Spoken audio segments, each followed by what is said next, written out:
Enda abawolereze ate kalungi. Yes, she's very good. She's very good. Ajeya abantu mu makomera. Mu biru bamutadde by the. Oddangayo mu biru. Kyali ku Besigye. Tekyali ku bino bya gold. Besigye omanyi amaanyi galina omudde mu maaso. FDC giyita nsiro dde Besigye mu maaso tuyagala mukuba ku Bulange. Waliwo abantu bemutategeera. Nojja omumanyira naye nga tali mu kapasite. Besigye si yagenda okukuba. They are not joking subject. Not joking. Ne mu poliisi za Museveni mulimu abaabwe. Nga ne bunokola otya. Si ye yamuteekamu nga ye ayagala Besigye kati akukwatira wali ayagala kuba Besigye lyo. Omwana ebiku byalumye wayirindi. Amutuloide nga kakala. Nti wenkomye nalabye afunyiza obulungi. Wenkomye wenakoma wentandikira. Buuza banno be baata. Babuuzi okuva lwe baabata nabo baagamba bwe baakoma bwe batandikira. Tebakolangayo meeting. Edi mutwe. Nviiri. Olina kukudda ku birala. Kale weesonyiwe kirungi nnyo tokiikirira Nateete mu kiyaaye. Manya ebiruma abayaaye. Ekitegeera yita Kristo Panda akubuulira ebiruma abayaaye. Yajango mukuye nnyo. Muzukulu wo. Naluje musengo mukuye nnyo. Akiikirira bwa kansala mu kiyaaye. Ate wali wabula ennaku ezi. Bube nali fayidi. Twamuyambi. Ne mugamba waye kagenda gira yeyiza. Katagenda mu KCCA. Yita Kristo Panda akubuulira ebiruma abayaaye yabimanyi. That is the best you can do. Naye okugamba wakoma bw'otandikira. Buuza ku banno be baata. Natuva kuntuzeeko katono bayimbi. Mubeere ne gentleman's agreement. Omuntu waba akooye aba akoze eki? Aba akooye. Nammwe abayimbi. Omuntu waba agenda okusayininga contract. Gimusabeemu ennaku mmeka? B. Onoonye ba Smith. Onoonye ba Ichuli. Tukumule tosayininga. Kuba tuyinza okudda wano omusajja ddala musayininga. Waba yakuteesa peni ku pepe ebirala munaye tebimanyi omusango tegumanyi nnyumba mbi. Peegi ebayiye n'oluyimba luba luki?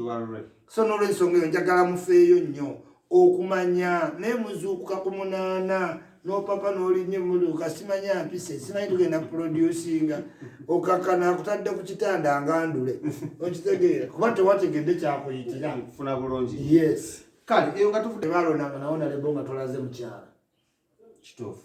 That one I agree with you. Kati kyakakyuka era Mabikke yali mwana muto nga baagala omulonda ku bwemupi Sebaggala yalina omukolere mufunira ennyumba n'omukyala mu bwangu awo mu bwangu ne bawoowa ne bagira nejjolo Ssenyonyi omulaba abadde Virgin boy ne baleeta ssengawe ne bamumuwa kubanga agenda kwesimbawo so tekyalinga mu culture okwesimba abantu baabuuzanga oba tosobola byeka ate eby'abantu so amaka yalinga ya district okupima obukulembeze so Honorable abadde lake yabadde naye yawasaako nga ali 5 oluvumbo nga obimanyi ebitagenda buki bulungi naye abadde lake nga bamulonda nga talina ki mukyala official nga bamuwaayiriza simanyi buwala buto simanyi loogi simanyi tava mu kino buli gwayimirirako naye kirayikayoono kyekayoono so as a honorable member kino nti kyakabi okusalawo n'owasa omukyala ate gw'omanyidde ebbanga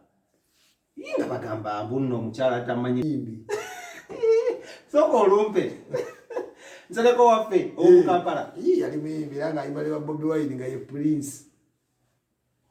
ye Prince sawo ku paaka villa nasereka ayimba nga walaga ngiraba erinnya lye na stage ye Prince so seewuunyiza ayinza oba gwe muwala yamwegomba dwe muwala yali mu Eagles era nga yasooka kwa video vixen n'ayimbayimbayo n'ayimbayo naye ng'obuyimba buli awo buba ku kisenge we budda nga bulinga bounce the ball n'agenda e UK bantu bangi basigala in touch okitegeera nga bali mu communication Honorable tava UK abadde alina baamulaba oyo teyeekolamu nsobi nno nsaleko oyo teyeekolamu nsobi. So this was the right move for him. I know kubanga era byakumanyigana I know amumanyidde akabanga. Yabaze kaki abasinga bagamba yabaze fall back point. Eno nga biganye kwa uno musango kukyalina mu kooti wali asobola okudduka n'abaana obutuuze babagira. Nsereko era aludde nga atalina buzibu kugenda UK. Teyeetaaga kulegitimizinga by marrying a wife. Ayitira mu mitendera mingi ogenda kubanga ne Sweden alinayo omwana. Yes. Lwaki tafuna obwe Sweden? The Sweden compared to the UK now okimanyi UK beera better. Naye nga butuuze. Butuuze. So obwa Sweden bulina faster okusinga obwe UK. So ate UK tekyagendera ku butuuze nti muli mmalebe. Babuuka. UK kutuula bibuuzo nga bye 6. Kati obufumbo buli Sweden kyolaga ekyo si kituufu kuba yandibadde abuyine Sweden alinayo omwana n'omukyala. Anagenda afuna buli wamu. Oli baayawuka naye balina omwana. Naye mba teolinawasamula leero asigala mukyala ne kati mukyala wo official yeki yono. Kati katwebuuzemuko yono omuwala backlash is honorable ready for the backlash abadde ejja simanya abayimanyi era abadde agikola ki agisuubira. Omuwala si yamusookako alina abamusookako kuba nako akayimba kemulabaako ng'ayimba ne gaayo omuddugavu oyo kyaliwo abamutayisima yasalanga nviri ku mutaasa abeera Abu Dhabi era ng'abawala bamwagala nnyo yali musajja wa nviri naye ng'anyirira nnyo nga yakola emibiri oyo isi era yabeera nnyo mu vidiyo. So ebyo weebiri yabadde abisuubira legitimizing kibadde kyakabi omwongerako okujjula kati onali bajjudde Big Eye ali muto nnyo ku baddebi ne baba nga benkana emyaka baddebi aba akula faster ku Big Eye akyali mu kwagala kwa celebrity break through to Africa tagifunanga kati abakyamuzaalira nnyo omuwala Big Eye gwanawasa ali mu primary ate CP7 apitu bawala baffe bwe nawe Smith omukazi gwono wasa ali mu primary 2 bano bonna okyewanika ate gwe nawase already kugambe mukazi we w'omumakaago olina ow'omuzigo tugendayo kati okyapangisa oyo concubine patana naye marriage ali mu primary.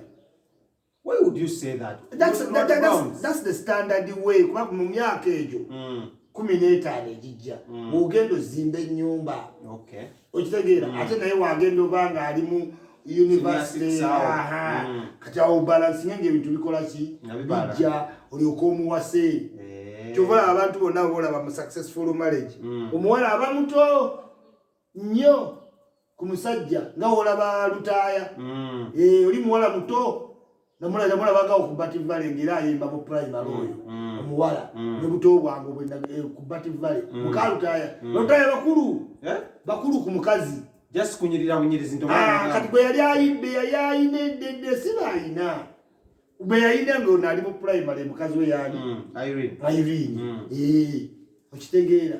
So Big Eye talina era Debbie walyose ne weeyamba n'otereka ssente ne mukola omukolo kubanga Debbie yawasiza anti ali mu prime time. UK bw'ogimanya stressinga abroad okola kibula kati embaga ziveeri zidde eno kubanga kyangu owasa omusajja e Uganda owa UK tagenda goloza lwaki bawasa bali eno lwaki gwe wali baddekeeyo anti bw'omwanguyira ebintu okyabiraba bulala buli obuvuka bwere obulina obutuuze tolina kyokagamba what marrying you I spend my money giving to your family. They don't have mine. It is still dear. Today bintu basa za kabaka efiriji simanyi ntebe mwami okoyi wali olinda kyo bigulira taata wo wali olinda nze ne batuma bannawe ebintu n'ava mu mbaga ng'ayavuwadde bwavuwazi abamu balya ne looni kati abana bengi babirikere embaga mu Europe weziri nnyo mutubagamba what's the wedding we love each other we have kids we have jobs. Why are you minding about people coming and eating food? Kwa cost of living eri high okusinga wa kati eri omulenzi waayo omutuuze tamusobola Debbie n'aluddemu obulwi nga talina apapula naye tuba tomusobola abamanyi dynamics. So embaga tulaba nnyo nga zigenda kuva eri mpaka eno atera n'okweyagaliza baayagala bazaale mu basajja abalungi. Big Eyes mulungi tojja mala mufuna mu baana ate omufuna ne mu mbaga akuwaako kino Donizera yabawa abaana abanyirira n'abaleka ne mu mawulire buli oyagala okuba mu mawulire ng'oyogera ku Big Eye